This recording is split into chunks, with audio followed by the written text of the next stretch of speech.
आ जाए जरा यार, मेक और बाय पे आ जाए, मेक और बाय स्टार्ट करते हैं, मेक और बाय, मेक और बाय, मेक और बाय पे आ जाए। मेक और बाय का मतलब क्या है, या तो हम चीज़ें घर पे बना लें या तो बाहर से मंगवा लें। क्या करें, क्या करना पड़े, जिससे कॉस्ट कम है, जिससे कॉस्ट कम है या कंट्रीब्यूशन ज़्यादा है, तो वो हम काम कर लेंगे। तो मेक और बाय में कितने डिसीजन है बच्चों, दो डिसीजन है। Number one single product decision, number two multiple product decision. ये थोड़ा सा मुश्किल है और ये बच्चों वाला है, ये आसान है, इसमें तो कोई मसला नहीं है। अगर सिंगल प्रोडक्ट आ जाए, सिंगल प्रोडक्ट का मतलब मैं प्रोडक्ट ए बना रहा हूँ ए, तो उसके बारे में डिसीजन लेना है कि ए को बनाऊं या ए को बाहर से खरीद लूं। तो क्या करेंगे, कैलकुलेट करेंगे रेलिवेंट इनकम को एंड एक्सपेंस को फॉर मेक ऑप्शन और बाय ऑप्शन। मेक की इनकम और एक्सपेंस, बाय की इनकम और एक्सपेंस। फिर क्या करूंगा, सिलेक्ट करूंगा जिसकी लोएस्ट कॉस्ट होगी या हायर कंट्रीब्यूशन आ जाएगा। ये बात समझ लगती है, ये बात समझ लगती है बच्चों।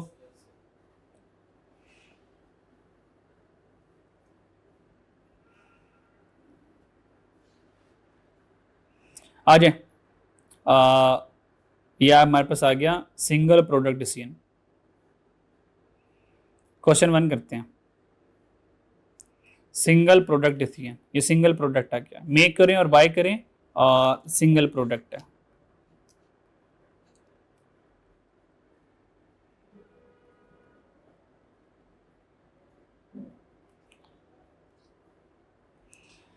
क्वेश्चन नंबर वन ये है, currently following cost are incurred for production. Production का मतलब क्या है, बोलो ना यार, ये मेक कॉस्ट है। मेक कॉस्ट ये, if production is stop, production अगर स्टॉप हो जाए then production machine will not be required, तो वो मशीन रिक्वायर नहीं होगी। Vendor has offer to supply product A at price of, vendor ने कहा छोड़ यार क्या तू मेहनत करता है, मेरे से 120 रुपये पे ले ले। तो जब मैं उसे 120 रुपये पे लूंगा तो 4 पे पर यूनिट ट्रांसपोर्टेशन पे पड़ेगी, और क्वालिटी इंस्पेक्शन को पर मंथ सैलरी दूंगा 10,000। तो सवाल है मेक करें या बाय करें, करते हो सॉल्व, आपके पास 4 मिनट है सॉल्व करने के लिए, जल्दी शुरू हो जाए। और अगर आपने खुद से कर लिया इसका मतलब मेक और बाय आपको आ गया, आसान वाला।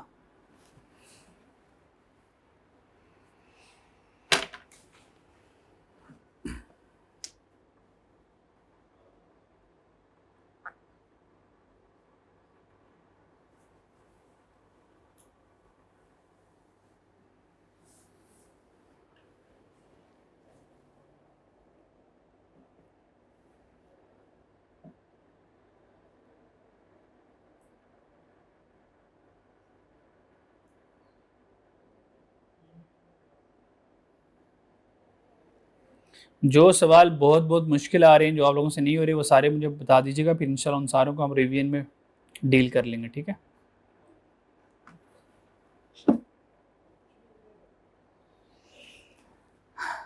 पॉज कर दो, पॉज कर दे। मेक ऑप्शन बेटर है या बाय ऑप्शन बेटर है, जी बोलो बोलो जल्दी से।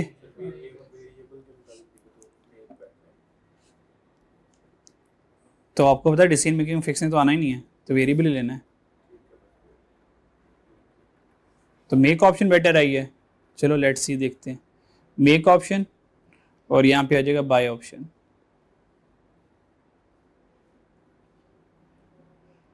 तो एग्जाम में भी ऐसे कंपैरेटिवली कर सकते हो।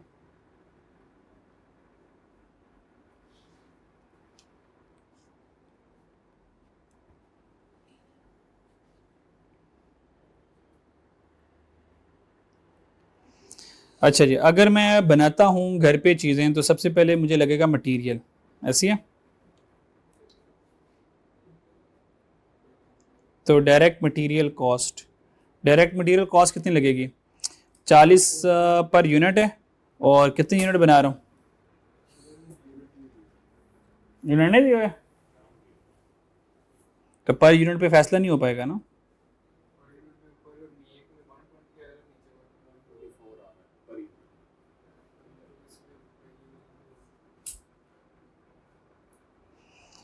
ओके, यूनिट फिर यहाँ पे मिस है। यहाँ पे ये लिख लें कि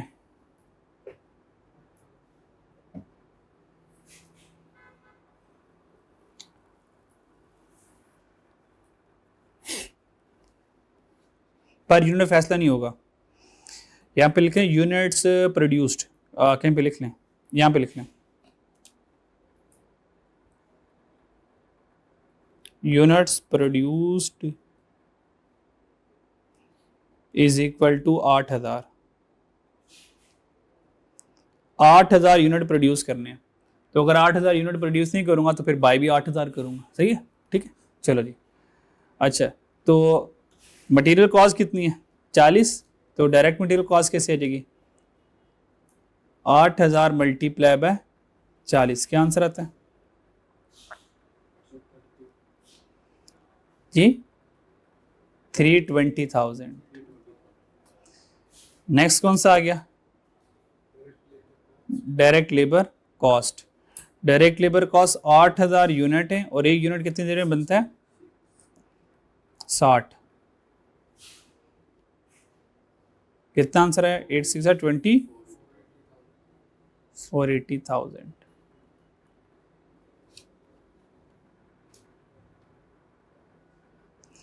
उसके बाद क्या आता है? मटेरियल लेबर वेरिएबल,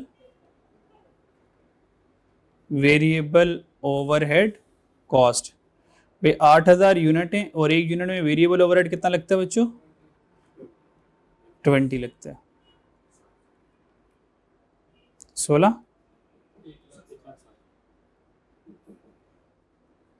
यहां तक क्लियर हो गया? ये मटेरियल लेबर वेरिएबल ओवरहेड आ गया। अच्छा, अब रेलिवेंट कॉस्ट ओवर, अब देखो और इसके अलावा वेरिएबल कौन है? Other allocated general fix overhead, ये तो फिक्स हो गया, ये तो फिक्स्ड है, इग्नोर करेंगे। Monthly rental of production machine, इसका क्या करिए? फिक्स या वेरिएबल है?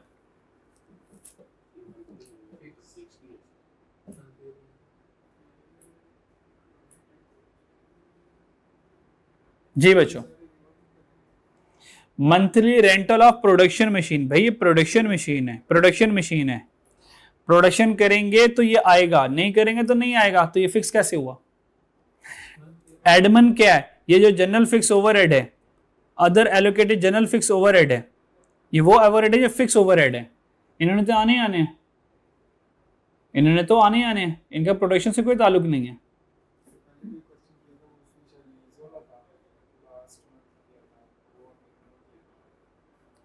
किस में? लिमिटिंग फैक्टर में। उसमें ये था, वो पेनल्टी कॉस्ट थी शायद।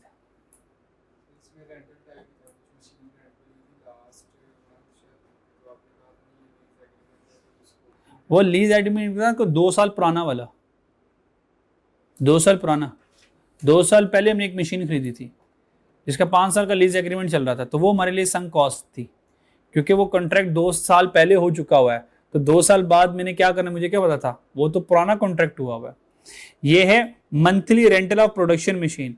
ये हर महीने मैं क्या कर रहा हूं? प्रोडक्शन मशीन का रेंट पे कर रहा हूं हर महीने, हर महीने प्रोडक्शन मशीन का रेंट पे कर रहा हूं। अगर मैं मेक नहीं करूंगा, अगर मैं घर पे चीजें नहीं बनाऊंगा, क्या 5,000 पर मंथ जाएगा मेरे से? तो प्रोडक्शन करूंगा तो जाएगा ना। तो प्रोडक्शन की वजह से 5,000 का खर्चा पड़ रहा है मुझे, तो बहुत कम्प्लेक्स। तो ये रेलिवेंट कॉस्ट है। तो मेक और बाय फॉर द ईयर, पूरे साल के लिए, तो 5,000 मल्टीप्लाई में क्या कर दूंगा? 12।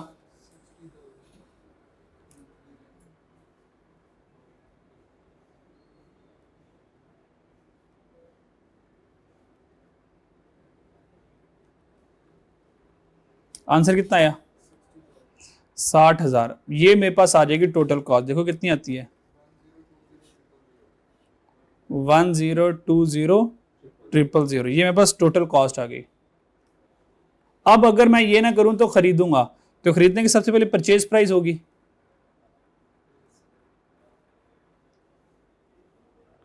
परचेज कॉस्ट वो कितने का दे रहा था वेंडर? 120 का, है ना, 120 का। तो 8,000 मल्टीप्लाई 120 कर दूंगा,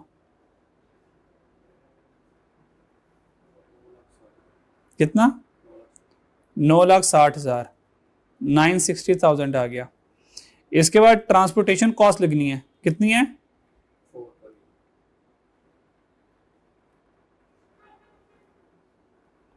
4 पर यूनिट है, तो 8 इंटू 4 आ जाएगा। आंसर कितना आ जाएगा? 32,000। इसके अलावा देखें कोई और खर्चा?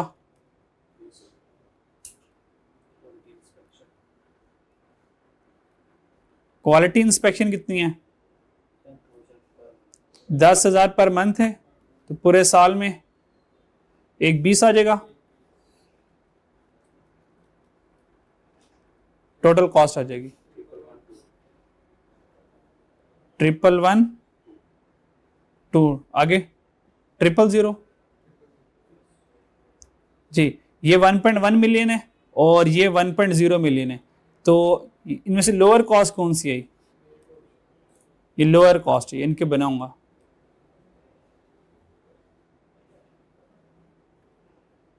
ये मेरे पास लोअर आ गया।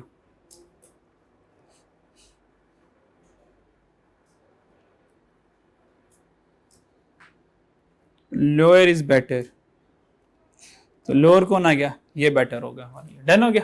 तो ये मेक और बाय का आपका सिंगल प्रोडक्ट के साथ डिसीजन करेंगे। डन। कितने सवाल होमवर्क दिए मैंने आज? ठीक है, 3 काफी है, वरना इसका भी आ जाता है एक। कल हम करेंगे मेक और बाय का। ये तो मेक और बाय बच्चों वाला था ना, इसमें कोई मसला नहीं है।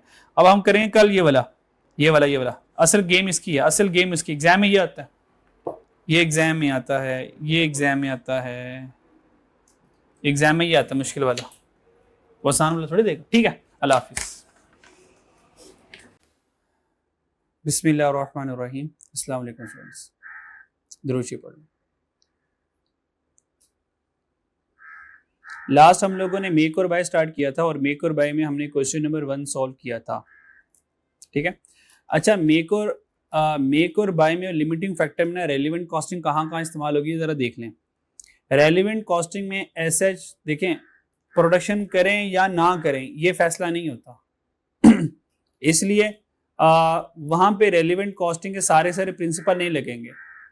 जैसे कि एक सवाल था जिसमें कोई लीजिंग की कोई पेमेंट हो रही थी, जैसे कि अगर आप कॉन्ट्रैक्ट पूरा नहीं करेंगे तो पेनल्टी पड़ती थी ना, क्योंकि हमने वो प्रोडक्शन कर ली है, यूनिट्स बना ले, तो पेनल्टी जो है वो 2 लाख सेव होगी और उसको क्या रेलेवेंट इनकम बना ले। रेलेवेंट बात समझ आ रही है?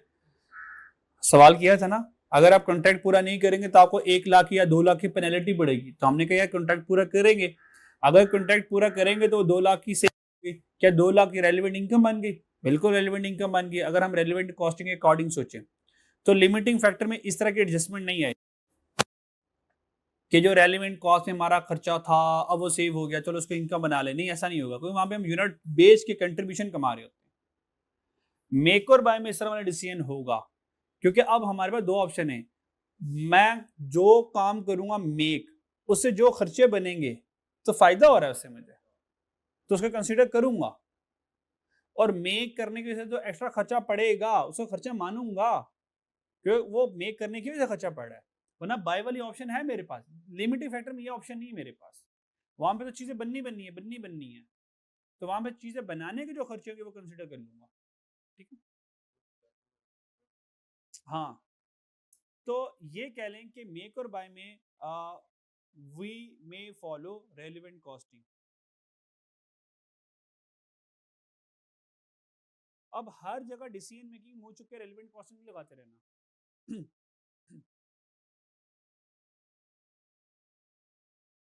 we may follow relevant costing in make or buy decision। तो मेक और बाय डिसीजन में हमें रेलेवेंट कॉस्टिंग जो है वो फॉलो करनी पड़ेगी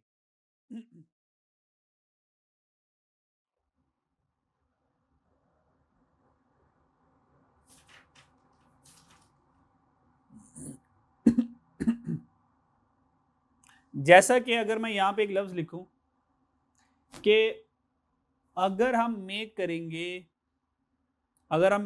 करेंगे, चीजें बनाएंगे, चीजें बनाकर उनको फैक्ट्री में रखेंगे, तो 50,000 का खर्चा आ रहा है। कितने का आ रहा है खर्चा? 50,000 का आ रहा है। तो मेक करूंगा तो 50,000 का खर्चा आएगा, तो 50,000 भी यहां पे कॉस्ट में ऐड कर दूंगा। डन। और अगर मेक ना करूं तो वो खर्चा बच जाएगा, वो खर्चा बच जाएगा तो उसको क्या करूंगा, यहां से एक्सपेंस में से माइनस कर सकता हूं, क्योंकि वो के मायनों में आ रही है। अगर कुछ ऐसा हुआ तो हम यहाँ पे कंसीडर कर लिया करेंगे।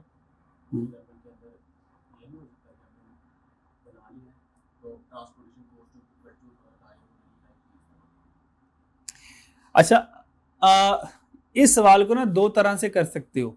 ये देखो, मेक और बाय दोनों को कंबाइन चला लो।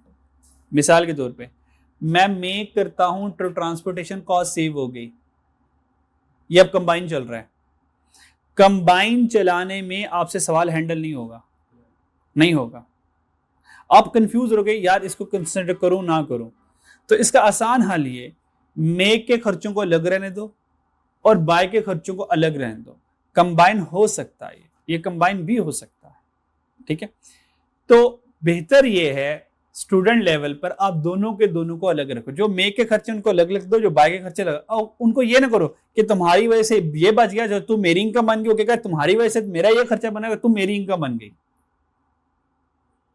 सवाल हो जाएगा उससे भी, पर आप जब कॉम्प्लेक्स सवाल आएगा आप कंफ्यूज हो जाएंगे किसको क्या करूं, ठीक है। फिर वो एक का एक्सपेंस दूसरे की इनकम बनेगी, उसकी इनकम उसका एक्सपेंस बनेगा, तो बड़ा मेस क्रिएट हो जाएगा। तो बेहतर क्या है, मेक के खर्चे मेक को दे दो, बाय के खर्चे बाय को दे दो, सिंपल इज दैट। फिर दोनों की कॉस्ट को कंपेयर कर लो। जी हाँ, यहां पे मेक और बाय में हम रेलिवेंट कॉस्टिंग को फॉलो करेंगे, यानी कि जिसका जो खर्चा आ रहा होगा, ठीक है, तो उस खर्चे को खर्चा मानेंगे।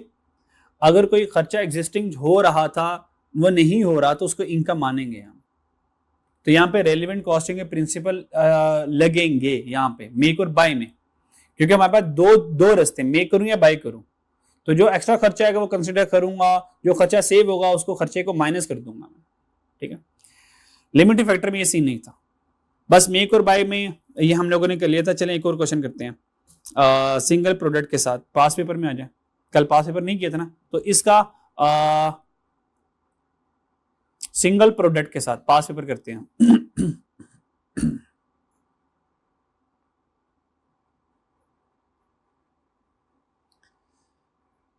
पास पेपर में आ जाएं ऑटम 18 पे।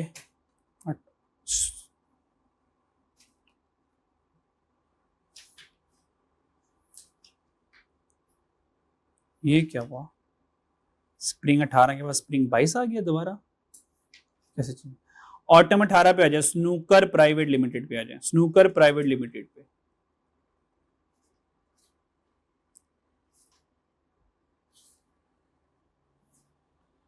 चलें जी स्टार्ट करें जनाब।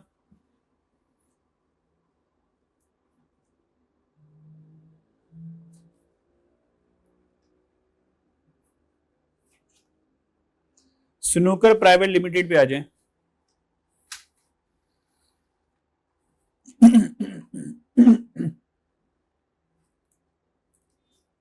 स्नो पहुंच गए हो।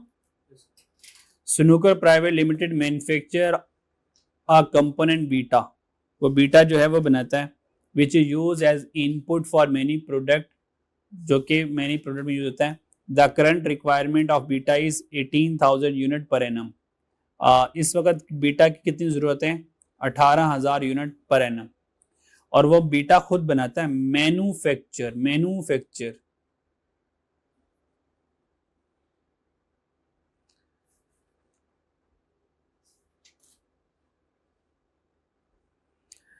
Direct material, labour, variable, fix, total cost आ गई।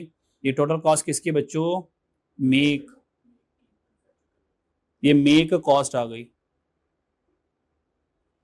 सप्लायर है recently offer SNP to supply beta at 7,000 per unit. Supplier ने कहा, सप्लायर ने क्या यार तू इतनी मेहनत करेगा तो मेरे से 7,000 रुपये पर यूनिट का बीटा ले लो। The management has nominated a team to evaluate the offer which has gather following. तो हमने कहा मैनेजर जरा खैर खबर तो लो, ये जो 7,000 रुपये पर यूनिट पे देगा और जो हम बनाएंगे, तो बताएं हमें क्या करना चाहिए। तो मैनेजमेंट ने जांच पड़ताल की, ज़रा रिसर्च की फर्दर, तो पता चला there is a shortage of labour, हमारे पास लेबर की क्या है, शॉर्टेज है।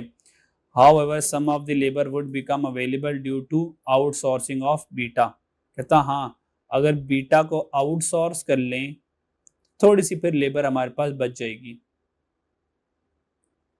आउटसोर्स ऑफ बीटा का मतलब क्या? Which would be utilized for production of a product Z। अगर हम बीटा बायर वालों से बनवा लें तो हमारे पास लेबर बच जाएगी। उस लेबर को अब नई वैरायटी डाल दी, उस लेबर को जी में लगा देंगे। ऐसा करते हैं, बीटा खुद नहीं बनाते, बाहर वालों से बनवा लेते हैं। ठीक है, अगर बाहर वालों से बनवाएंगे तो लेबर बच जाएगी, उस लेबर को हम जी पे यूज कर लेंगे। ठीक है, या आउटसोर्सिंग ऑफ बीटा, या सप्लायर से खरीद लेंगे। अगर सप्लायर से खरीद लेंगे तो बीटा का तो मसला हल हो गया, तो हम पीछे से लेबर बच जाएगी, उनसे जी बनवा लेंगे। The estimated selling price of G, G कितने का बेचूंगा? 5800 पर यूनिट, और उसकी प्रोडक्शन कॉस्ट ये आ गई, ये जी की मेक कॉस्ट आ गई, मटेरियल, लेबर और ओवरहेड्स आ गए। आउटसोर्सिंग ऑफ बीटा, बीटा को आउटसोर्स कर लें और जी को बना लें, ये फैसला कुछ होने जा रहा है। अब बीटा को आउटसोर्स कर लेते हैं, यानी कि सप्लायर से खरीद लेते हैं और प्रोडक्शन जी बना लेते हैं उसकी जगह। Would result in net reduction in fix manufacturing overhead, तो इन दोनों की वजह से फिक्स कॉस्ट रिड्यूस हो गई।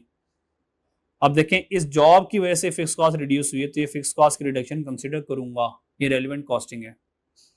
Advice SNPL whether it should outsource component beta और नॉट, क्या बीटा को सप्लायर से खरीदूं या ना खरीदूं? अब ये फैसला करना है। अब ये फैसला करने के लिए मुझे क्या करना पड़ेगा? जी, अब ये फैसला करने के लिए दो मसले आएंगे। अब सवाल हमने सारा पढ़ लिया, अब सवाल में मेरे पास 3 चैलेंजिंग आए, बीटा को बनाना, बीटा को आउटसोर्स करना, और अगर बीटा को आउटसोर्स करूंगा तो जी बनाना। क्या मैं समझा पा रहा हूं?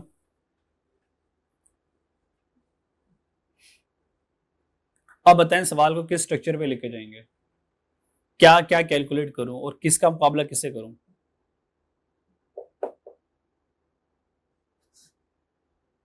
ये सबसे जरूरी है। सवाल पढ़ लिया, सवाल का सलूशन तभी मैं बना पाऊंगा जब मुझे ये पता चलेगा कि सवाल में मुझे किसका मुकाबला किसके साथ करना है। जैसा कि अगर मैं पिछले मेक और बाय का आपको कंपैरिजन कराऊं, मेक बनाऊं, बाय खरीदूं, दोनों का मुकाबला करवाया, लोअर कॉस्ट के ऊपर फैसला हो गया। यहाँ पे क्या करूं? 1 2 3 सिनेरियो, क्या करूं?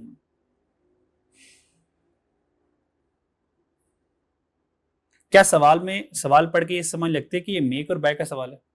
पहले तो ये जाए ना, क्या ये समझ लगती है? ये लगता है? चलो, अगर ये लगता है तो हमारी मेन प्राइम प्रोडक्ट क्या है जिसके ऊपर फैसला होना है, जिसका फैसला करना है, वो आपको पता चल जाएगी रिक्वायरमेंट से, वो बीटा है। कहता है advice SNPL whether it should outsource component beta. Outsource mean वो इंग्लिश में कहना चाह रहा है बाय और नॉट बाय। ये नॉट बाय का मतलब मेक नहीं हो गया? अगर बाय नहीं करूंगा तो बनाऊंगा, तो यहां से पता चल गया बीटा, यहां से मुझे पता चल गया बीटा को बनाऊं या ना बनाऊं। बीटा को या तो बनाऊंगा या तो खरीदूंगा, तो मुकाबला किसका होगा? बीटा की मेक कॉस्ट का, बीटा की बाय कॉस्ट का। मैं समझा पा रहा हूं? समझ आ रही मेरी बात? अच्छा, अगर बीटा को मैं खरीदता हूं, बाय करता हूं, बीटा को बाय करता हूं, तो अगर बीटा को बाय करूंगा तो यहां से मेरे पास लेबर बच जाएगी, उनसे जी बनवाऊंगा, और जी बनाकर यहां से मुझे क्या आएगा? कंट्रीब्यूशन आ जाएगा। मेरी बात समझ आ रही है? इसका मतलब बीटा को अगर बाय करूंगा तो जी से कंट्रीब्यूशन भी मिल जाएगा। जी की प्रोडक्शन बीटा के खरीदने से जुड़ी हुई है। तो कह सकता हूं जो बाय कॉस्ट आएगी उसमें से जो जी से कंट्रीब्यूशन कमाऊंगा वो नेट होकर बाय कॉस्ट बन जाएगी मेरी। कि अगर मैं बीटा को खरीदता हूं उस लेबर को जी पे लगा के जितना कंट्रीब्यूशन आएगा वो मेरी इनकम बन जाएगी, रेलेवेंट इनकम, क्योंकि खरीदने की वजह से मैं जी बना पा रहा हूं। और अगर बीटा को मेक करूंगा तो वो कंट्रीब्यूशन जो जी बनाने से आना था वो नहीं आएगा। तो दो काम कर सकता हूं जी के साथ, या तो जी की कंट्रीब्यूशन को कंट्रीब्यूशन लॉस लेके चले जाऊं बीटा की मेक कॉस्ट में, या उसको बाय में से माइनस कर दूं। एक ही काम हो सकता है। ये रेलिवेंट कॉस्टिंग यहां पे लगनी है। डन, मेरी बात समझ आई, स्ट्रक्चर समझ आया? चलो आप सॉल्व करते हैं। तो सबसे पहले कंपैरिजन क्या है, मेक ऑप्शन करूं या बाय ऑप्शन करूं। डन हो गया, मेक ऑप्शन और बाय ऑप्शन आ गया। सो मेक ऑप्शन,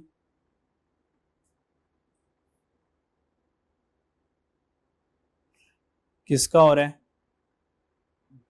बीटा का हो रहा है। अगर मैं मेक नहीं करूंगा तो क्या करूंगा? उसने आउटसोर्स का वर्ड यूज किया है तो हम भी आउटसोर्स करेंगे। आउटसोर्स ऑप्शन आपकी सहूलियत के लिए मैं लिख देता हूं, आउटसोर्स में बाय करेंगे तो मेक ऑप्शन आ गया और बाय ऑप्शन आ गया बीटा का।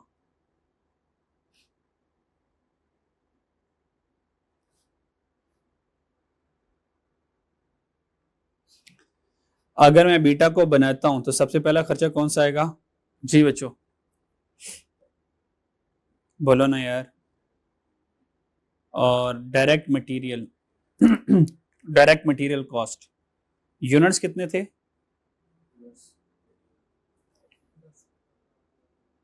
और एक यूनिट पर कितना आना है? 3670। ठीक है, तो दोनों को मल्टीप्लाई कर लेंगे तो डायरेक्ट मटेरियल कॉस्ट आ जाएगी। जी बच्चों कितना आंसर आएगा? 18,000 मल्टीप्लाई बाय ₹3670 पर यूनिट। क्या आंसर आया? 66.06 मिलियन। और रुपीस इन थाउजेंड ले लें या मिलियन कर लें, या जाने दें ऐसे? जल्दी बताएं, ऐसे टोटल में जाने दें, थाउजेंड कर लें, मिलियन कर लें? थाउजेंड में कर लें।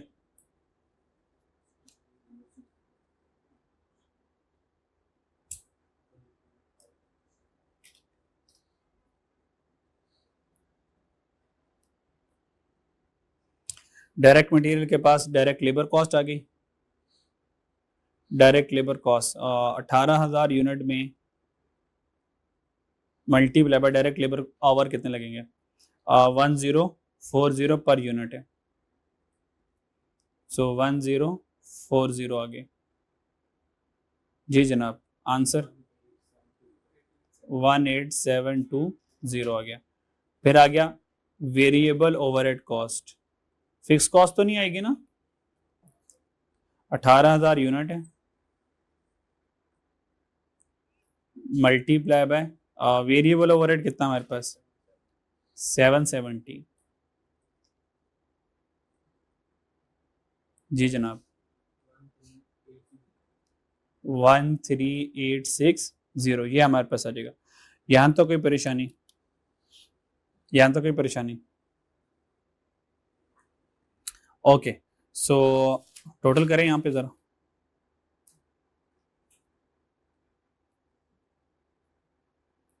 और तो नहीं कोई मे का खर्चा है? और कोई मे का खर्चा है? लास्ट लाइन पे है जरा,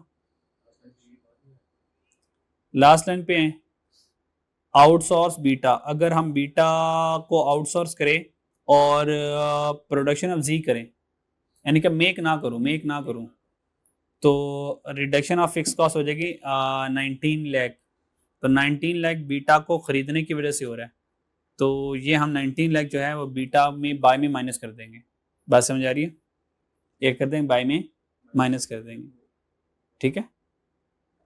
तो इसका ताल्लुक इससे नहीं है,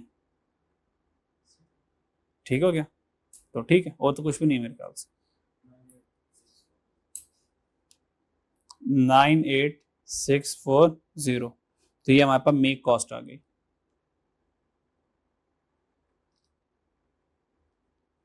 अब चलते हैं बाय कॉस्ट के ऊपर।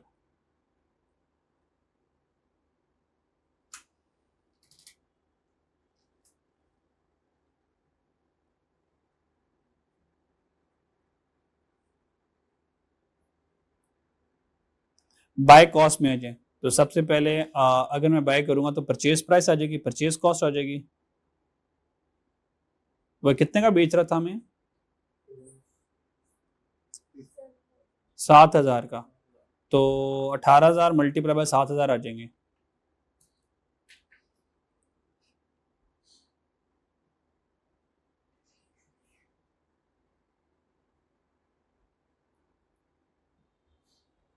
जी जनाब। 126,000।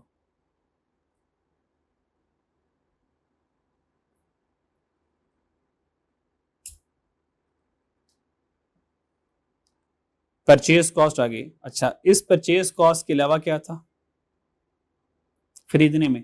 क्या कोई ट्रांसपोर्टेशन कॉस्ट हो, कोई कैरिज हो, कोई डिलीवरी एक्सपेंस हो, इस तरह की कोई चीज है? नहीं है ना? जी नहीं है, बस ठीक है। बाइक की कहानी सिर्फ ये थी, ये बाइक की कहानी सिर्फ यहाँ से लेके यहाँ तक खत्म हो गई है। टू ऑप्शन देखो, टू लिखा हो, खत्म हो गया ये, और तो कुछ नहीं है। लेकिन अगर मैं ये बनाता हूं तो भाई जी से फायदा तो हासिल करूंगा ना, है ना? अगर मैं खरीद रहा हूं तो कितनी कॉस्ट लगा रहा हूं खरीदने में? 126,000। ये 126,000, इसके बदले में कुछ कमाऊंगा भी तो सही, जीटा को, जी को बेच के। तो माइनस कर दूंगा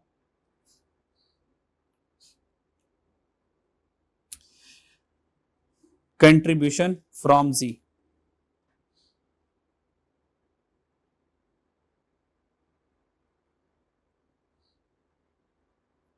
कंट्रीब्यूशन अर्न्ड फ्रॉम जी, जो जी से कंट्रीब्यूशन कमाऊंगा वो माइनस कर दूंगा, और उसके लिए वर्किंग मुझे बनानी पड़ेगी, और उसके लिए वर्किंग ओपन कर लेते हैं, वर्किंग 1। और ठीक है, वर्किंग 1 और वर्किंग 1 यहाँ पे बना लेते हैं। वर्किंग 1 कंट्रीब्यूशन, जी कंट्रीब्यूशन। तो जी की कंट्रीब्यूशन फाइंड करेंगे। तो कंट्रीब्यूशन कैसे फाइंड करते हैं? Sale minus variable cost, sale minus variable cost है, ठीक है। तो सेल प्राइस कितनी है सवाल में है, और सेल प्राइस किधर गई किधर गई किधर गई? ये 58 पर यूनिट है। 58 क्या है? पर यूनिट है। तो सेलिंग प्राइस आ गई पर यूनिट, तो सेल प्राइस आ गई 58, सेलिंग प्राइस पर यूनिट है, सो आ गई 5800। 5800 में से माइनस करेंगे direct material cost per unit, फिर माइनस करेंगे direct labour cost per unit. ये माइनस होने होने तो ये चुपचाप लिख लिया करें आप, variable overhead cost per unit. चलो जी, आओ जी, तीनों ढूंढते हैं। जी को बनाने में मटेरियल कितना लगना है? मटेरियल कितना है? 2600। और लेबर भी यहाँ पे इकट्ठी कर लो जरा। Each unit of G would require 20% more labour as compare to each unit of beta. भाई बीटा में लेबर कितनी लग रही थी? 1040, तो यहाँ पे कितनी लगेगा? 1040 का 1.2। आंसर कितना आया? 1248। और वेरिएबल कितना है बच्चों यहाँ से? 480। तो ये तीनों हम माइनस कर देंगे। मटेरियल आ गया 26, लेबर 1248 और वेरिएबल 480। मटेरियल कितना था? लेबर और वेरिएबल ओवरहेड। कंट्रीब्यूशन कितना आया जी? 1472।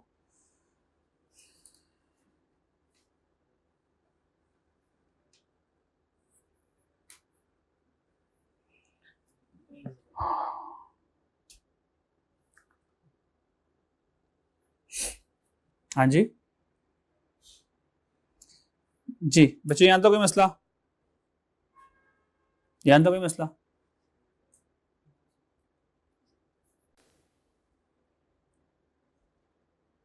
जी बनाऊंगा कितना, क्या हुआ, ये नहीं पता।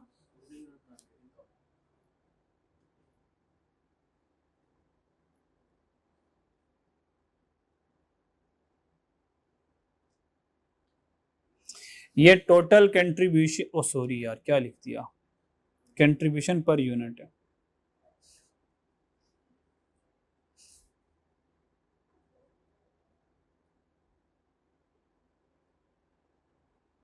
ये कंट्रीब्यूशन पर यूनिट आ गया, मल्टीप्लाई करूंगा नंबर ऑफ यूनिट्स प्रोड्यूस जी, तो टोटल कंट्रीब्यूशन आ जाएगा सवाल में।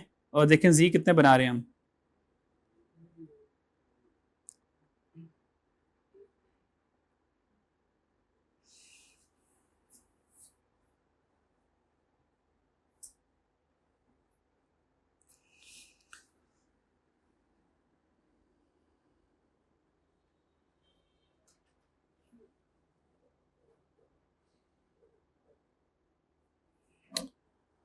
ये मसला कर दिया इसने। अब बीटा के तो यूनिट्स हैं, जी के यूनिट मिस हैं यार।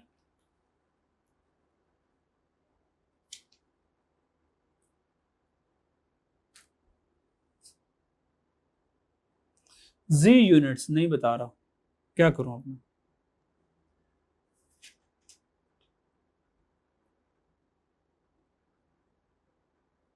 क्या करें। यहां पे हैं जरा, वो पर यूनिट में ही है ना, मतलब जब पर यूनिट, मैं अगर पर यूनिट में ले आऊं, पर यूनिट में ले आऊं, ये टोटल कॉस्ट है ना, तो मुझे टोटल चाहिए जो माइनस होगा, पर यूनिट माइनस नहीं होगा।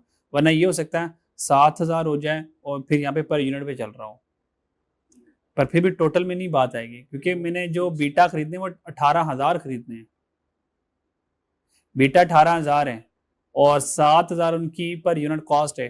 टोटल कॉस्ट 126,000 मैं बेयर करूंगा, इसके बदले में जो जी से फायदा टोटल कितना उठाऊंगा मैं, और टोटल फायदा जी का तब आएगा जब जी के यूनिट्स मिले। ठीक है, तो यहाँ पे ये हुआ कि टोटल कंट्रीब्यूशन में ये होगा, जी के यूनिट का कोई अता पता नहीं है, और कंट्रीब्यूशन कितना आया था 1472। और अब मसला ये आएगा जी के यूनिट्स भी मिस है, जी के यूनिट मिस है। अगर जी के यूनिट मिस हैं तो कुछ ना कुछ करके हमें ये देखना है कि जी के यूनिट्स हम बना कितने रहे होंगे, बना कितने रहे होंगे। अगर तो पता चल गया तो ठीक है, नहीं पता चल गया तो 18,000 ही ले लेंगे। डन। अब यहां पर है, अब यहां पे ना एक एक लाइन से हमें सिर्फ हिंट मिल रहा है जी, ये वाली, इससे पता चल रहा है ईच यूनिट ऑफ जी, जी का जो एक यूनिट बनता है वुड रिक्वायर 20% मोर लेबर। जी का एक यूनिट बनाने के लिए 20% लेबर ज्यादा लगती है। मेरी बात समझ आ रही है? इसका मतलब यह है कि अगर जी जो है उसको बनाने के लिए 20% जितनी लेबर, आपको पता लेबर हमारे पास लिमिटेड है ना, इसका मतलब जितनी भी लेबर अवेलेबल होगी जब वो जी बनाएगी तो 20% बीटा से ज्यादा टाइम लेगी। मैं समझा पा रहा हूं? अगर वो 20% जी बीटा से ज्यादा टाइम लेगी जी बनाने के लिए, तो तादाद में कंफर्म बात है जी बीटा से कम बनेंगे, तादाद में जी बीटा से कम बनेंगे, क्योंकि जी बनाने में 20% ज्यादा टाइम उनका लग रहा है। तो जितने टाइम में 18,000 घंटे 18,000 यूनिट बीटा बन रहे हैं, उतने घंटों में 18,000 जी नहीं बनेंगे बल्कि 18,000 से कम बनेंगे। तो उसके लिए हम क्या करेंगे, ग्रॉसिंग कर लेंगे। क्या कर लेंगे? ग्रॉसिंग कर लेंगे।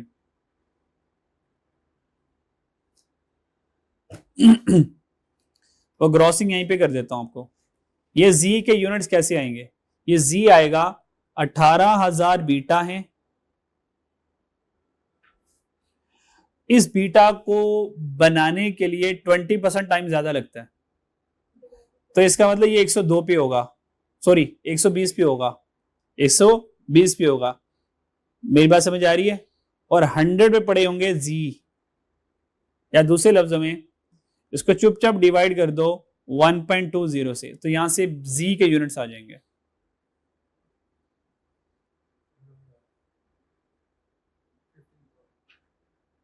ये आगे कंट्री, सो जी यूनिट्स यहां पे, अब जी यूनिट्स,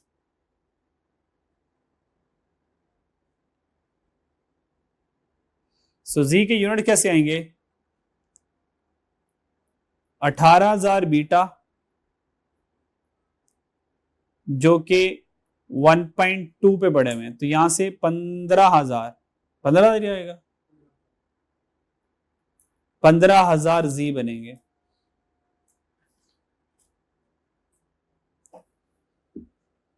ये बात समझ आएगी?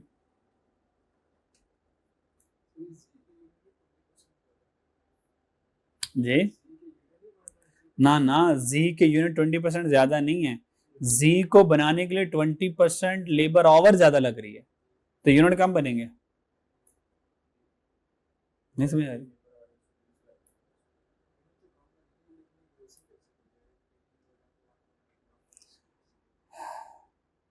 ये जो 18,000 यूनिट है, ये जो 18,000 बीटा हैं,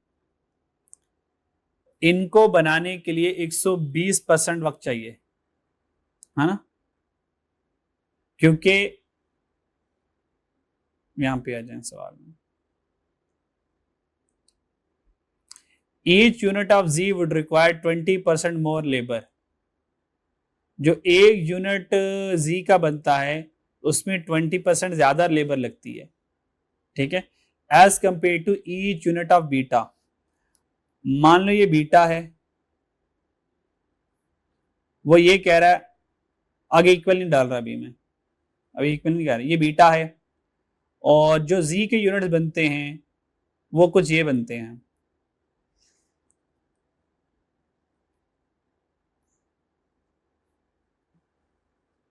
ये बनते हैं। मेरी बात समझ आ रही है? क्या समझ नहीं आई? यही कह रहे हैं ना, जो एक यूनिट बीटा का बनता है तो जी का एक यूनिट बनाने के लिए 1.2 आवर ज्यादा टाइम लगेगा, है ना? क्लियर है? अच्छा,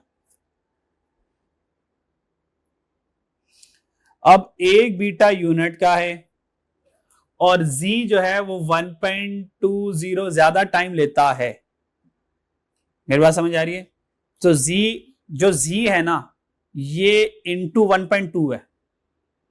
बात समझ आ रही है? और समझाता हूं, नहीं समझ आ रही। बीटा और जीटा, सही है? जीटा का जो वजन है ना, ये 120% पर आवर पर है, ये ऐसे ही है। अगर ये 100 पर है तो जीटा 120 पर है। क्या मैं समझा पा रहा हूं कि नहीं? समझा पा रहा हूं, समझा पा रहा हूं, ओके। क्या मैं इनको बराबर कह सकता हूं? नहीं, नहीं कह सकता, नहीं कह सकता। क्या अब बराबर हो जाएंगे? क्या अब बराबर हो जाएंगे? क्या अब ये बराबर हो गए? क्या अब ये बराबर हो गए? नहीं, ये तो ऑलरेडी 120 पे था, मल्टीप्लाई बाय 120 पे करके इसको तो मैंने और आगे पहुंचा दिया। तो बैलेंस कब इक्वेशन होगी? बैलेंस कब इक्वेशन होगी? जब 120% बीटा को दूंगा, ये जीटा 120 पे और बीटा भी 120 पे आ गया, अब ये बराबर इक्वेशन हुई है, तो फिर बीटा 120 पे होगा फिर। ठीक, ये बात समझ आई कि नहीं आई? और दूसरी और कॉमन सेंस है, कॉमन सेंस है कि बीटा का जो एक यूनिट बनता है ना, जीटा 1.20 आवर ज्यादा लेता है, 1.20 आवर ज्यादा लेता है। मान लो बीटा बनता है 100 घंटों में, तो जी कितने में बनेगा? 120 घंटों में बनेगा। समझा पा रहा हूं? मेरे पास बीटा के यूनिट्स हैं, बीटा के यूनिट्स हैं 18,000, ऐसी ये 18,000 यूनिट्स है, और ये 18,000 यूनिट्स बनते हैं 100 घंटों में, 100 घंटों में बनते हैं। मेरी बात समझ आ रही है? तो 1 घंटे में कितने बनेंगे?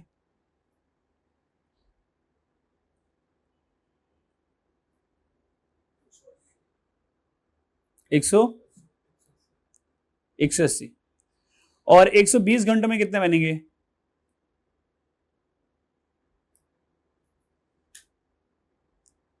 ज्यादा बनेंगे, 18,000 से ऊपर गेम निकल जाएगी। हाँ 21,000।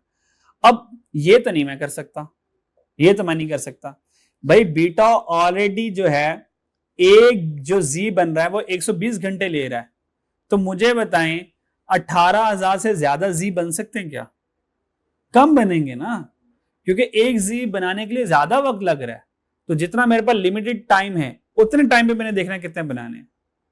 तो अब इसका फिर इक्वेशन क्या बनेगी? इक्वेशन ये बनेगी, ये चेक करो। मेरे पास जो टाइम अवेलेबल है वो 100 आवर का है। बात समझ आ रही है? तो 100 आवर में कितने जी बन पाएंगे, मैंने ये देखना है।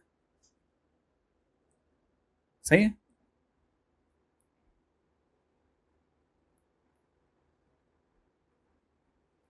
तो इक्वेशन क्या बनी?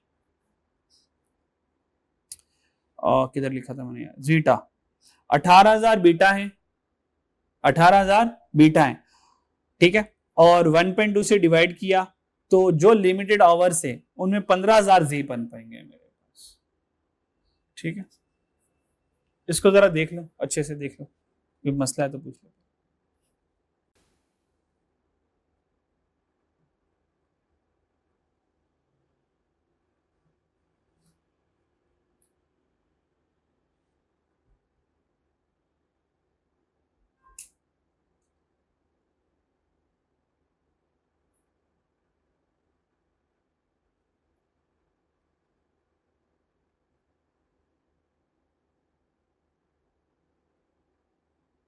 चले आगे, चले चले जी, नेक्स्ट आ जाए। इसका मतलब 15,000 यूनिट्स आगे, तो टोटल कंट्रीब्यूशन यहां से आ जाएगा 15,000 इंटू 1472। तो 15,000 इंटू 1472,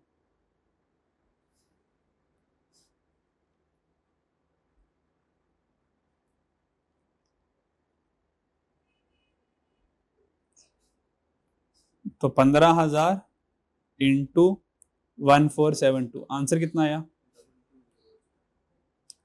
22,080। ये इनकम थी, तो इनकम क्या करेंगे हम, माइनस कर देंगे, यहां तक कोई मसला। और लास्ट में वो जो फिक्स कॉस्ट सेविंग हुई थी, फिक्स कॉस्ट सेव हुई थी, सेविंग इन या रिडक्शन इन फिक्स कॉस्ट, वो जो फिक्स कॉस्ट की सेविंग हुई थी अगर हम बाय करते हैं, कितनी थी? 1,900 रुपीज इन 1000, तो 1,900 ही सेविंग होगी थी हमारे पास। सो 1,900 माइनस करेंगे और अब मुकाबला करेंगे। जी जनाब, आंसर क्या आया? 102,020। ठीक है, दोनों की कॉस्ट आ गई, तो अब देखें में से who is better one. G, lower कौन है?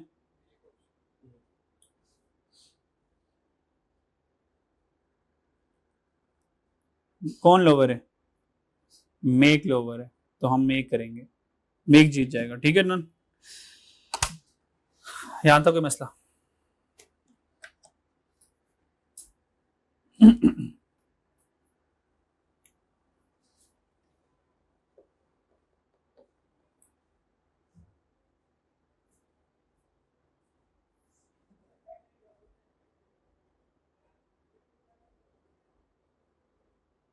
कोई परेशानी?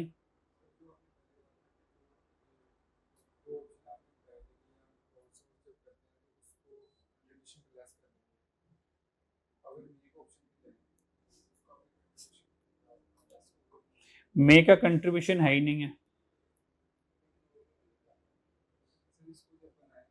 जब हम मेक करेंगे ना, देखो जब हमने ये फैसला कर लिया, मेक कर लिया, मेरी बात समझ आ रही है? जब हमने मेक किया, तो अगर मैं मेक ना करता तो ऑब्वियस बात है मुझे बाय करना पड़ता, और बाय करके मुझे कंट्रीब्यूशन का भी फायदा होता, तो यानी कि मुझे इतना खर्चा पड़ता।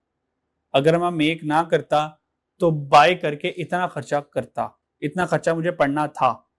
आप ऐसा कर लो, आपने ना घर में बिरयानी बनानी है, तो घर में बिरयानी बनाई तो 98 की बनेगी, और बाहर से खरीदें तो बाहर से आपको बिरयानी इतने की पड़ी, तो उन्होंने कहा था हम आपको साथ ना जर्दा भी देंगे फ्री में, तो आपने कहा यार इसकी ये तो हमने बचत हो गई, तो नेट कॉस्ट आपको पड़ी वो 98 था और ये बन गया 102 का, तो आपने कहा यार घर बना लेते हैं, सस्ता बन रहा है, ठीक है। अच्छा, अब ये नहीं होगा अगर मैं घर में बनाऊं तो ये बचत हो, ये बचत नहीं आई, खर्चा इधर भी था, खर्चा खर्चा और है, या इधर खर्चा करूं या इधर खर्चा करूं, यानी एक तरफ खर्चा करूं, ये कह दूंगा भाई वो खर्चा हो गया, वो खर्चा बच गया, ऐसा थोड़ी होगा फिर। मतलब ये सेंस नहीं है कि अगर मैं घर में बिरयानी बनाऊं तो बाहर से जो बिरयानी खरीदनी थी वो खर्चा बच गया, तो उसकी रेलिवेंट इनकम बना दूं मैं यहां पे, ये सोचना नहीं है। दो चीजों का कंपैरिजन हो रहा है, दोनों को अलग अलग रखना है, ये हर के सेंस नहीं है। अगर मैं घर में चीजें बनाऊं तो बाई से खरीदने की कॉस्ट बच गई, वो कॉस्ट मेरी सेव हो गई, चलो क्यों ना इसको अब रेलिवेंट इनकम बना लें, तो जब ये रेलिवेंट इनकम बनेगा, वो कॉस्ट बनेगा, तो नेट फायदा हो जाएगा। मेरी अगर नेट करना चाहते हो इस तरह से, तो नेट क्या बनेगा? नेट गेन आएगा, और ये नेट गेन कब आया? मेक की वजह से। सो दैट्स व्हाई हमने मेक का डिसीजन लिया। ये तब है जब आप ये करते, ये देखो, अब ये करते, ये नहीं, ये जो आप कह रहे हो ना, आप चल रहे हो कंबाइन। अगर मैं इसको कंबाइन चलाऊं, जो कि आप लोगों ने नहीं चलाना, तो मैं क्या करता? कंबाइन चलाऊं, कंबाइन कंबाइन, तो और चलेगी मेरी रेलिवेंट कॉस्ट, तो यहां से आ जाएगा मेक की कॉस्ट आ गई टोटल, मेक की कॉस्ट क्या आई? 98,640, ये मेक की कॉस्ट आई। खर्चा है, माइनस कर दूं, खर्चा है, मेक कॉस्ट है ना, अगर आप कंबाइन चलाएं तो। ये पहले भी उसने पूछा था, फिर मैंने मना कर दिया था, मेक कॉस्ट है। मेक कॉस्ट ये है, अगर मैं मेक कॉस्ट लगाऊंगा तो बाय का जो खर्चा था वो बचना था, तो कह सकता हूं माइनस हो गया बाइंग कॉस्ट, सेव हो गई बाय कॉस्ट का खर्चा बच गया, अब मुझे बाय से खर्चा नहीं करना पड़ा क्योंकि घर में बना रहा हूं, हो गया। बाय कॉस्ट का खर्चा कितना बचा? 126,000, तो यहां पे लिख देंगे 126,000, सही है। अच्छा, अब आगे आ जाए, इसका मतलब अगर मैं मेक ना करूं, अगर मैं मेक करूं तो ये कंट्रीब्यूशन लॉस होगा, तो ऐड कर दूं, खर्चा है ना, ऐड कर दूंगा जी कंट्रीब्यूशन लॉस्ट, जी कंट्रीब्यूशन लॉस कितना हुआ? 122,080, तो खर्चा क्या था यार? 22,080, तो 22,080 आ गया, सही है। और अगर मैं मेक करता हूं तो ये जो 19 लाख बचना था ये भी नहीं बचेगा, ये जो बचत थी अब बचत नहीं होगी, बचत का ना होना भी खर्चा है, तो भी खर्चा ऐड कर लूंगा, तो खर्चा ऐड कर लें इसको भी, तो ऐड करूंगा लॉस्ट इन फिक्स कॉस्ट, या लॉस सेविंग इन, या saving in fix cost lost, वो भी खो दी मैंने जो सेविंग होनी थी, saving in fix cost lost, से गुम हो गई, कितनी थी 19 लाख, तो खर्चा आ जाएगा 19 का। और ये 19 लाख कैसे लिख दिया, हाँ वो 19 वही ना 1900 आएगा ये, टोटल से ही लिखा हुआ आपने शायद, ठीक है। तो अगर तो आंसर प्लस में आया तो मेक फायदेमंद है, वरना बाय फायदेमंद है। यहां से डेढ़ सीन आया, आंसर किस में आया, आंसर क्या आया 24860।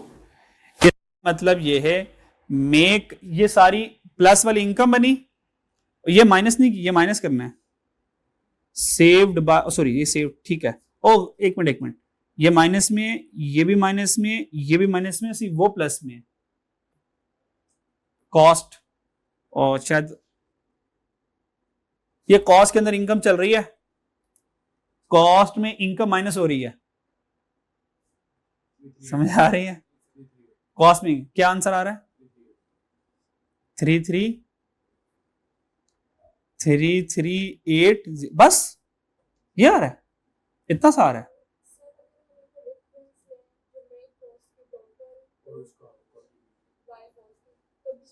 तभी यही आना है, मुझे पता है यही आना है, यही आ रहा है ना।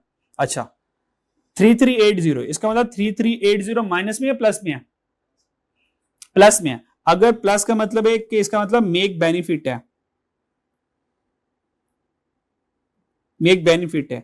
और अगर आप यहां से इन दोनों का डिफरेंस लें 98 का और 1020 का, इसका मतलब अगर आप ये करेंगे तो यहां से आ जाएगा 3380 सेव कर लेंगे आप, ये 3380 सेव कर लेंगे, यानी कि मेक करके आपने 3380 पैसे बचा लिए। क्योंकि अगर आप मेक ना करते तो 102 का आप बाहर से खरीदते, तो मेक करके आपने इतनी बचत कर ली, तो मेक करके फायदा होगा ना। ये अलग अलग सोचना आसान है, ये आपने कंबाइन, ये कंबाइन हमने कर लिया इसको। अब बताओ कौन सा इजी है, सेपरेट इजी है, मैंने ये कहा था, जैसे मैंने कहा था कंबाइन का हैंडल करना, ये कंबाइन हैंडल अभी भी होगा क्योंकि डाटा छोटा था, और ना उसने मटेरियल में वैरायटी डाली, ना लेबर, ना वेरिएबल ओवरहेड में, ना उसने बाय वाली कॉस्ट को छेड़ा है। तो जब वैरायटी आएंगे तो फिर आगे की कहानी निकलेगी। डन हो गया, जी जी सेपरेट ही ठीक।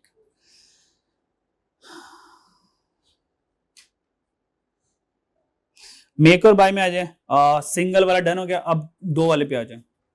अगर हम मल्टीपल प्रोडक्ट्स आ जाएं तो मेक और बाय का डिसीजन कैसे लेंगे, वहां पे आ जाए।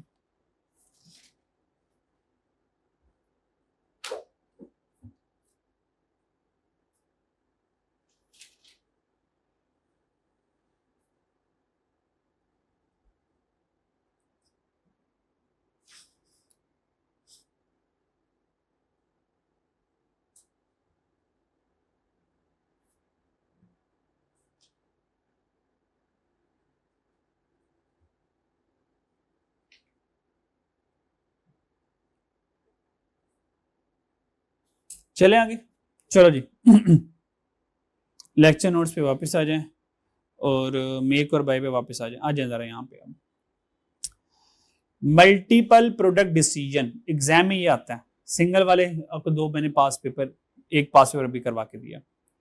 मल्टीपल प्रोडक्ट डिसीजन क्या है, यहाँ पे लिमिटिंग फैक्टर भी आ जाएगा बीच में, यहाँ पे क्या आ जाएगा, ये मेक और बाय विद लिमिटिंग फैक्टर है। जब मल्टीपल प्रोडक्ट आते हैं तो ये विद लिमिटिंग फैक्टर आता है, अकेला नहीं आता।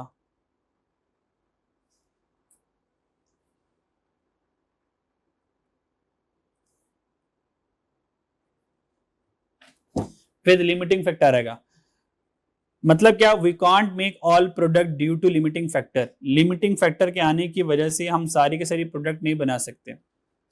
इन multiple product question we will calculate x contribution, हम क्या करेंगे एक्स कंट्रीब्यूशन कैलकुलेट करेंगे। तो ये आपके लिए नई चीज है, एक्स कंट्रीब्यूशन क्या, आपने कंट्रीब्यूशन का तो वर्ड सीखा था, आपने कंट्रीब्यूशन पर लिमिटिंग फैक्टर का भी वर्ड सीखा था, ये एक्स कंट्रीब्यूशन कोई नई टर्म आई है। ये एक्स कंट्रीब्यूशन क्या है, कहता है एक्स कंट्रीब्यूशन कैलकुलेट करेंगे। याद है लिमिटिंग फैक्टर में limit contribution per limiting factor के बाद रैंकिंग होती है, मेक और बाय में हम एक्सेस कंट्रीब्यूशन के बाद क्या करेंगे, रैंकिंग करेंगे कि किसको बनाए किसको ना बनाए, और remaining all step remain same होंगे जो हमने लिमिटिंग फैक्टर में परफॉर्म किए, रिमेनिंग ऑल स्टेप सेम होंगे। मेरी बात समझ आई? नहीं आई? अभी आ जाती है सारी बातें समझ। मान लो मैं A B C D 4 product बना रहा हूं, क्या बना रहा हूं? मेरी बात समझ आ रही है? प्रोडक्ट ए का डिसीजन कैसे लिया होगा? मेक और बाय का सवाल है, बताओ प्रोडक्ट ए का डिसीजन कैसे लिया होगा? जी जी बोलो ना यार, बोलो ना भाई। आपने मेक का मुकाबला करवाया होगा प्रोडक्ट ए का, इंडिविजुअल का। प्रोडक्ट ए की मेक का मुकाबला करवाया होगा प्रोडक्ट ए की बाय के साथ। ये इंडिविजुअल मुकाबला करवाया जैसे अभी हमने करवाया था। तो कौन जीता? मेक जीत गया। प्रोडक्ट बी में मेक और बाय का मुकाबला करवाया होगा तो कौन जीत गया? सी में कौन जीत गया? डी में कौन जीत गया? डी में कौन जीत गया? मेक। और सी में कौन जीत गया? बाय। मुझे बताएं, जब सी में बाय जीता होगा तो सी के बारे में क्या फैसला किया? यार इसको तो बाहर से खरीदना है, इसका मतलब ये बनाने वाली रेस से आउट हो गया, तो इसकी तो गेम आउट हो गई। इसके ऊपर तो फैसला हो गया भाई तुम्हें बाय करेंगे। क्या लिमिटिंग फैक्टर का प्रोडक्ट सी की रैंकिंग के ऊपर कोई फर्क पड़ेगा? क्या प्रोडक्ट सी रैंकिंग में आएगा? आएगा नहीं, क्योंकि इसको तो बनाने का फैसला ही नहीं किया हमने, इसको तो खरीदने का फैसला किया है, तो ये तो गेम से आउट हो गया। अब सेकंड राउंड में कौन कौन आ गया? जिन्होंने बनना है। किन्होंने बनना है? ए ने बनना है तो वो आगे आ गया, बी ने बनना है वो आगे आ गया, और यहां से डी ने बनना है वो। अब 3 आगे आ गए, 3 पार्टिसिपेंट आगे आ गया। अब हमने कहा तीनों के तीनों को, ए बी डी को, हमने कहा तीनों के तीनों तुम सारे नहीं बनने वाले हो, तुम सारे नहीं बनने वाले हो। क्यों नहीं बनने वाले हो? Limiting factor. We can't make all the 3 products A B C due to limiting factor. Limiting factor में से ए बी डी नहीं बनेगा। अच्छा अगर ए बी डी नहीं बनेगा तो क्या करूंगा मैं? फिर रैंकिंग करूंगा, रैंकिंग करूंगा। अच्छा रैंकिंग किस बेस के ऊपर करूंगा? एक्सेस कंट्रीब्यूशन के ऊपर करूंगा। तो इसका मतलब मुझे फिर एक्सेस कंट्रीब्यूशन का कॉन्सेप्ट जानने की जरूरत है कि एक्सेस कंट्रीब्यूशन किस बला का नाम है और ये कैलकुलेट कैसे होता है। बात समझ लगती है? आए जरा, अब एक्सेस कंट्रीब्यूशन कॉन्सेप्ट समझाता हूं। यहां पे आए जरा। मेरे पास 2 प्रोडक्ट हैं, प्रोडक्ट ए है और एक प्रोडक्ट बी है। 2 प्रोडक्ट हैं, दोनों सेम सेल प्राइस पे बेचूंगा मैं। दोनों की सेल प्राइस सेम होगी? ऑब्वियस बात है डिफरेंट होगी। एक बर्गर और एक पिज्जा, क्या दोनों सेम प्राइस पे सेल हो? नहीं। तो भाई ए बिकेगा 50 का और बी बिकेगा 60 का। मैं समझा पा रहा हूं? ओके। अगर ए को बनाऊं मेक करूं तो 35 रुपए में बनता है। समझा पा रहा हूं? और अगर ए को बाय करूं तो 40 रुपए में खरीदूंगा। मैं बात समझ आ रही है? तो इन दोनों कॉस्ट और मेक और कॉस्ट का मुकाबला करें तो कौन जीता? बोलो ना यार। मेक जीता। क्यों मेक जीता? ये फैसला मैं ऊपर करवा चुका था कि ए में मेक जीतेगा, ये पहला फैसला हो चुका था। और फैसला कैसे हुआ? मान लो ऐसे हुआ, तो कौन जीतेगा? मेक जीतेगा। तो एक आ गया मेक। मैं बात समझा पा रहा हूं? अगर ए की मेक 35 है तो मेक का कंट्रीब्यूशन कितना है? मेक का कंट्रीब्यूशन कितना है? 15। और अगर बाय करूं तो बाय का कंट्रीब्यूशन कितना है? 10। अब बातें मेरी गौर से सुननी है, गौर से सुननी है। ओके, अब आ जाए बी पर। अगर बी का मेक कॉस्ट 40 है और बाय कॉस्ट 43 है तो 40 और 43 में लोअर कौन है? इसका मतलब यहां से भी मेक जीता, क्योंकि जितना मेक नहीं था, क्योंकि फैसला हो चुका था पहले। ठीक हो गया? ओके। अगर बी मेक 40 है तो 60 माइनस 40, इसका कंट्रीब्यूशन कितना आएगा? 20। और बाय का कंट्रीब्यूशन कितना आएगा? 17। अब यहां से कॉन्सेप्ट आने लगा है एक्सेस कंट्रीब्यूशन। किसका? एक्सेस कंट्रीब्यूशन का। ओके, वो मैंने कंप्लीट नहीं किया हुआ इसको। अच्छा नहीं किया हुआ, चलें ठीक है। सॉल्यूशन फाइनल नहीं है वो, मेरे ख्याल में शायद एक कॉलम मिस हो गया। ओके, अब यहां पे आ जाए।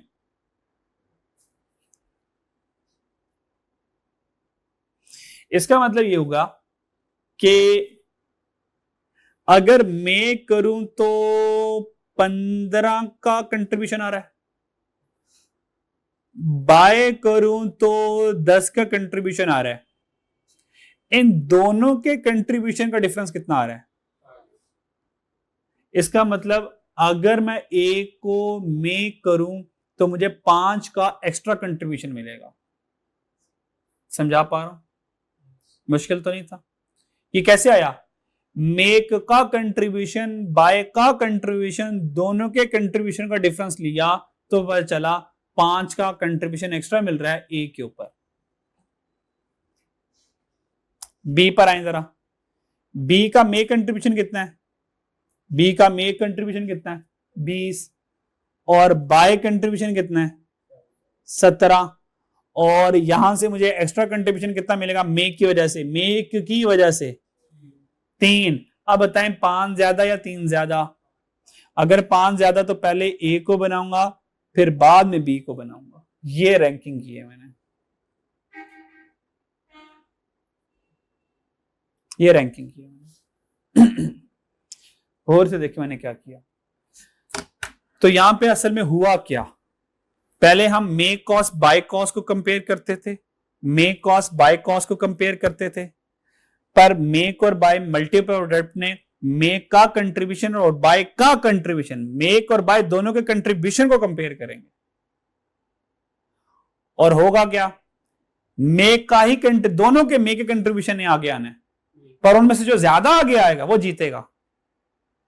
आना मेक के कंट्रीब्यूशन है, मेक ने जीतना क्योंकि डिसाइड हो चुका बनाना बेहतर है। हमने कहा ठीक है यार ए बी डी तीनों को बनाना बेहतर है, पर उन तुम तीनों में से सबसे पहले किसको बनाऊं? तो क्या करूंगा, मेक का कंट्रीब्यूशन बाय का कंट्रीब्यूशन, फिर मेक का कंट्रीब्यूशन बाय का कंट्रीब्यूशन, फिर दोनों प्रोडक्ट का जो ज्यादा कंट्रीब्यूशन देगा वो पहले बनाऊंगा, बाद में दूसरा बनाऊंगा। और अगर मैं डी को भी साथ ले आऊं तो हो सकता है वो तीसरे नंबर पे आ जाएगा, इसका 2 का कंट्रीब्यूशन आ रहा है। ले आऊं साथ? ले आऊं? मान लो अगर डी है, डी है 3 है, यहां पे 2 लेके आना। 2 कैसे आएगा? इधर 15 कर लें और इधर कर लें 13 कर लें, सही है। तो अगर मैं डी है तो 15 यहां पे कैसे आएगा? कंप्लीट कराओ यार जल्दी से। 15 यहां पे बचाना है तो 100 कर लेते हैं, 100 और वेरिएबल कॉस्ट 100 आ गई। 15 बचाना है तो कितना आएगा? 85। तो ये आ जाएगा 85 आ गई, 85 आ गई, ठीक है। तो ये 15 बच गया और यहां से अब 13 बचाना है। तो मे को जिताना है तो प्राइस ऊपर रखनी है। ना ना, मे को जिताना है यार तो बाय कॉस्ट बढ़ाऊंगा ना, बाय कॉस्ट को 100 से ऊपर रखना है क्योंकि मेक 100 में हो रही है, सॉरी मेक 85 पर हो रही है तो बाय को ऊपर रखें, 87 रख लें। नहीं, बाय कॉस्ट तो डिफरेंट होगी ना, बाय कॉस्ट डिफरेंट रखनी है और जो बाय कॉस्ट रखनी है मेक से 85 से ज्यादा रखनी है। 87 रख लें और 87 में से और 100 में से 87 माइनस करें तो ये 13 आ गया। डन हो गया? ठीक है, नहीं चलो ये बन गया। तो 15 मेक करके कंट्रीब्यूशन आया, बाय करके 13 आया, तो एक्स्ट्रा कंट्रीब्यूशन कितना आया? 2 का आ गया, 2 का आ गया। तो पहले आ गया 5, फिर आ गया 2, फिर आ गया ये आएगा तीसरे नंबर पे, इसकी तीसरी रैंकिंग हो जाएगी। ये ऐसे बन जाएगा। डन?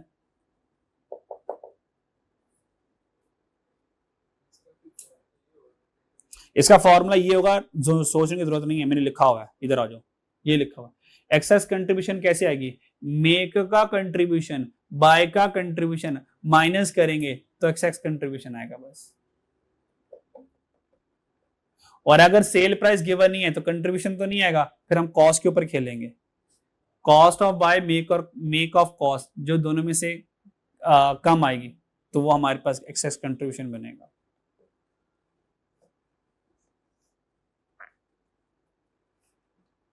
मेरी बात समझ आई?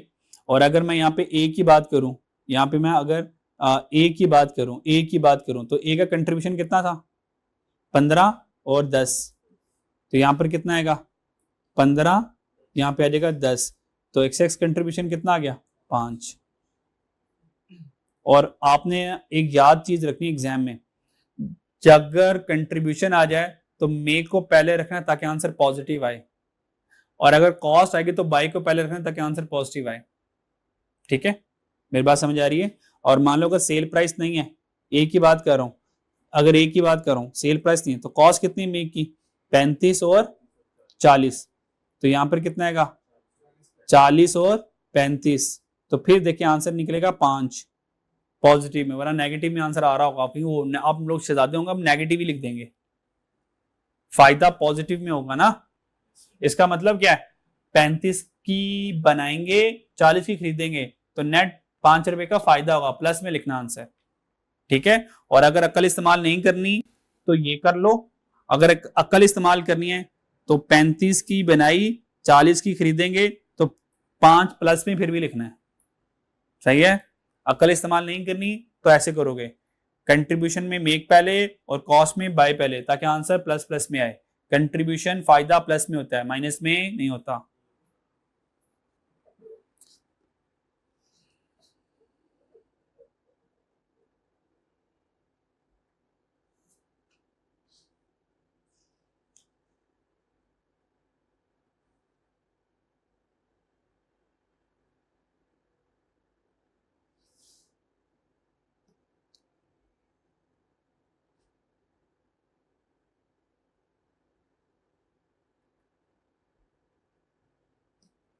जी जनाब, डन, यहां तक देख लें कोई मसला?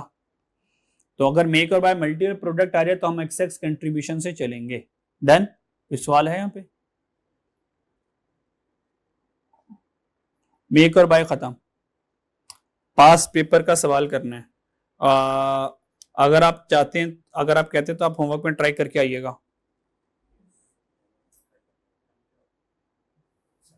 15 मिनट है हमारे पास, 15 मिनट में कर लें, आधा कर लेते हैं, आधा फिर घर से कर लेंगे। आए जरा, चलो हिम्मत करें, हिम्मत करें। पास पेपर में स्प्रिंग 17 एन के एंटरप्राइज सॉल्व करते हैं।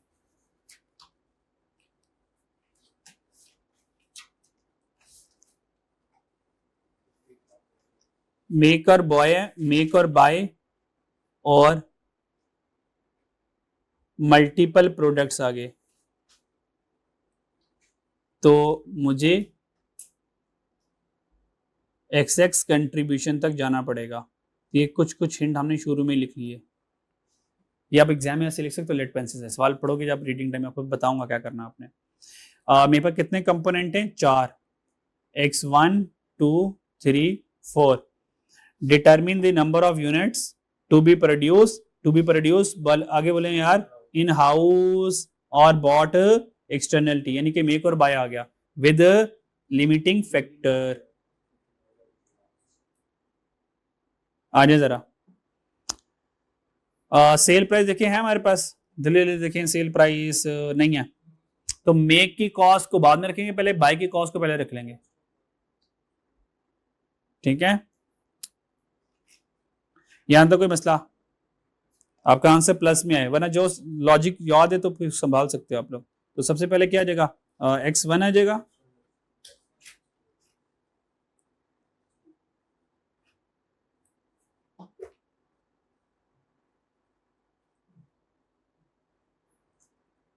x4 आ जाएगा। तो सबसे पहले मैं क्या लिखूंगा? Purchase price by cost,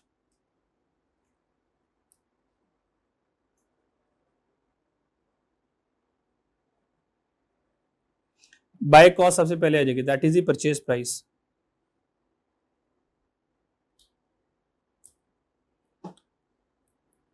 per unit में हमारे पास कि टोटल में है? पर यूनिट में हमने देखी, बाय कॉस्ट कितनी है? 40 34 और 33, ये हमारे पास बाय कॉस्ट है। डन हो गया, बस ठीक है, लिखते हैं इसको, उठा के आओ जी। क्या ये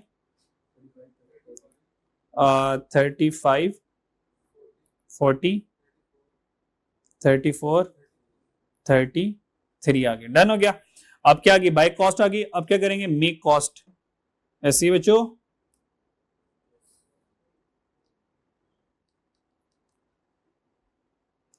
मेक कॉस्ट, और मेक कॉस्ट में सबसे पहले क्या आएगा? Direct material cost, direct material cost, direct labour cost, variable overhead cost. Done बच्चों? आज जरा 20, 28 और 23 ये सारा लिखवा दें यार, ये वाला 28, 20, 28 कितना बच्चों? 20, 28, 23, 22। और लेबर, लेबर भी देख लो जरा, 9, 5, 9, 8, 9, 5, 9, 8।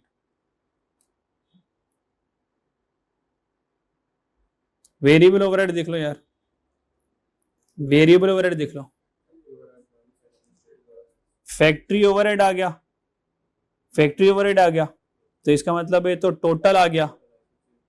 टोटल ओवरहेड में से फिक्स निकालो। अब फिक्स कहां पे पड़े हुए हैं?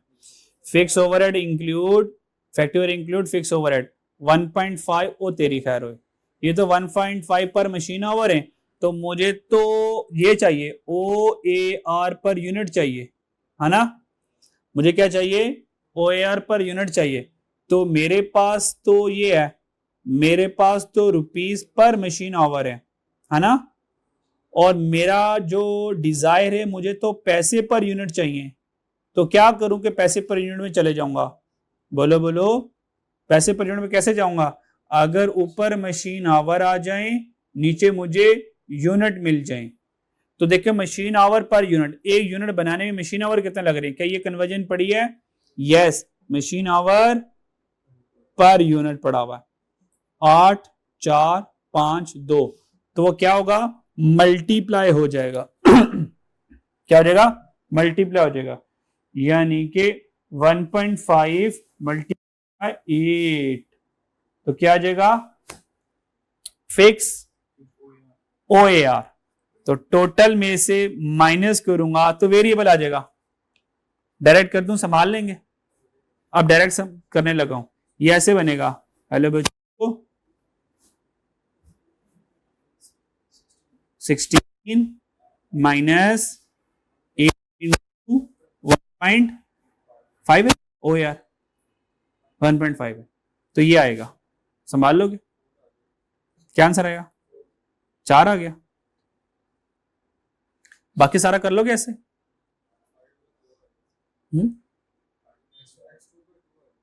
बाकी कैलकुलेट करो जब तो ये रीस्टार्ट हो रहा है।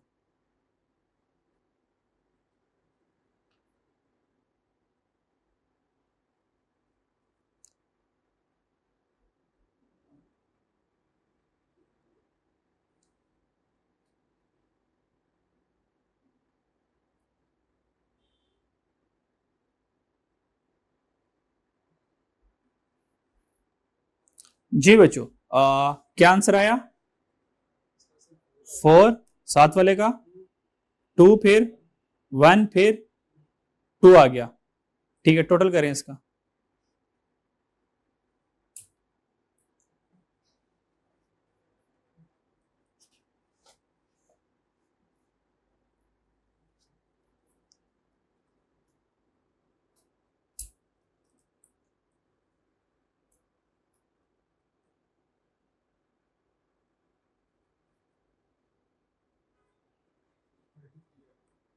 थर्टी, आगे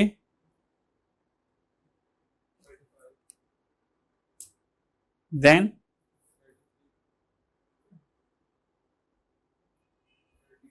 32। डन हो गया? ओके, ये बाय कॉस्ट आ गई, ये मे कॉस्ट आ गई, दोनों को माइनस करके क्या आ जाएगा? एक्स कंट्रीब्यूशन आ जाएगा।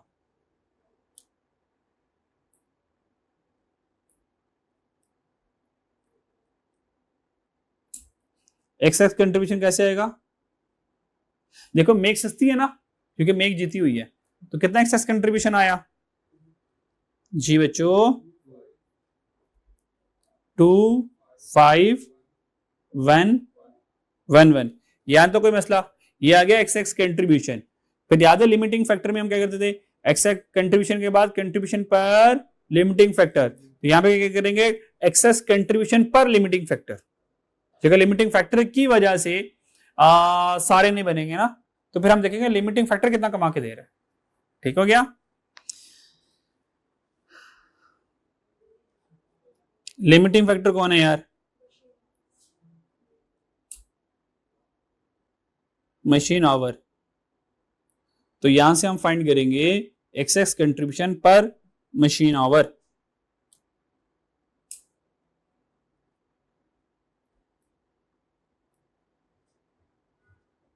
Access contribution per machine hour, और मशीन आवर हमारे पास कितने हैं, ये 8452, 8452 बात समझ आ रही है। तो डिवाइडेड बाय क्या कर दूंगा, 8452। अब बताएं कि एक्स एक्स कंट्रीब्यूशन कितना आया पर मशीन आवर, इसकी बेस के ऊपर करूंगा रैंकिंग। 0 पॉइंट आगे 1.25, फिर 0.2, फिर 0.5। और अब देखें कौन जीता जी, 1 2 3 और 4 डन हो गया। ये मेरी रैंकिंग आ गई। और आगे ऑप्टिमम प्रोडक्शन प्लान आपको बनाना आता है, ये आपको सिखाया हुआ है मैंने। यहां तक देखें यार कोई मसला,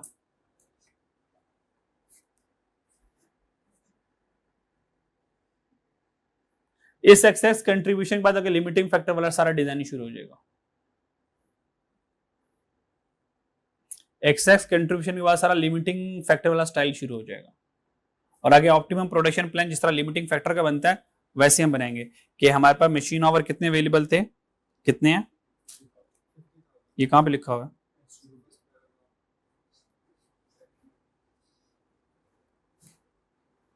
रिस्ट्रिक्टेड लिखा हुआ है,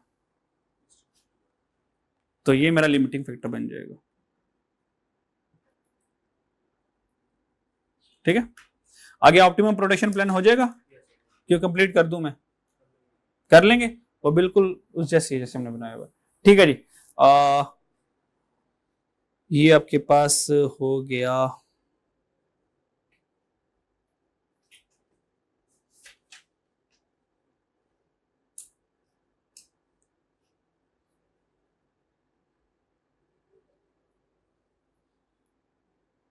होमवर्क कर लेंगे किसका,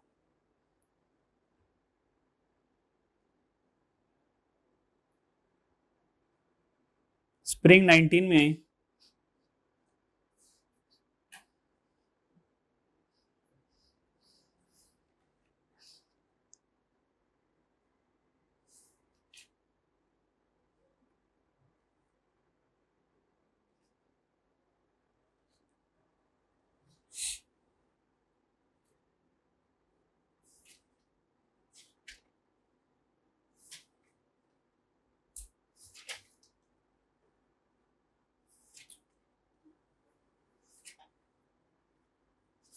ये आपने पहले कर लिया था, ये किया था,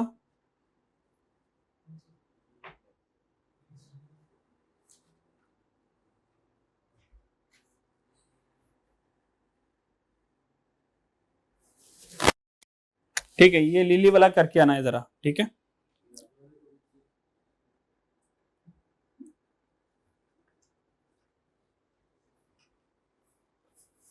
हाँ नहीं, ये वो लिमिटिंग फैक्टर वाला है, आज वाले टॉपिक से नहीं है।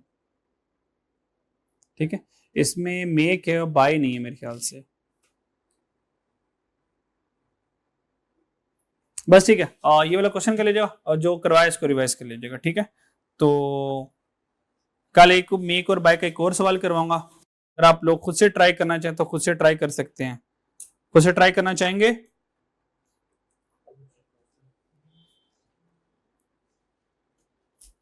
ऑटम 14 पर हैं, अल्फा लिमिटेड वाला सवाल होगा ऑटम 14 में।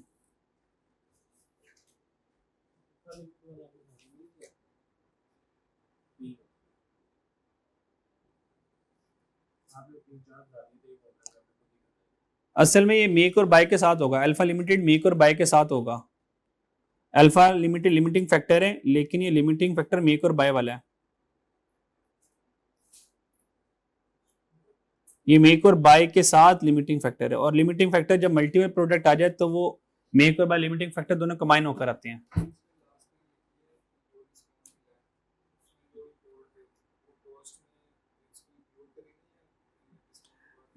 वो जो डिस्काउंट मिलेगा मेक की वजह से, है ना, वो जो मेक की वजह से हमें डिस्काउंट मिलेगा, अल्फा लिमिटेड में आए और यहाँ पे हमें डिस्काउंट मिलेगा। अगर लास्ट लाइन आप पढ़ें जरा यहाँ पे,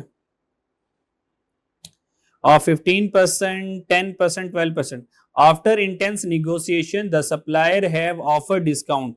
सप्लायर क्या करेगा, हमें डिस्काउंट ऑफर कर देगा। कितने परसेंट डिस्काउंट ऑफर करेगा? 15% ए पर, 10% बी पर, और 12% किस पे डिस्काउंट करेगा? बीसी पर।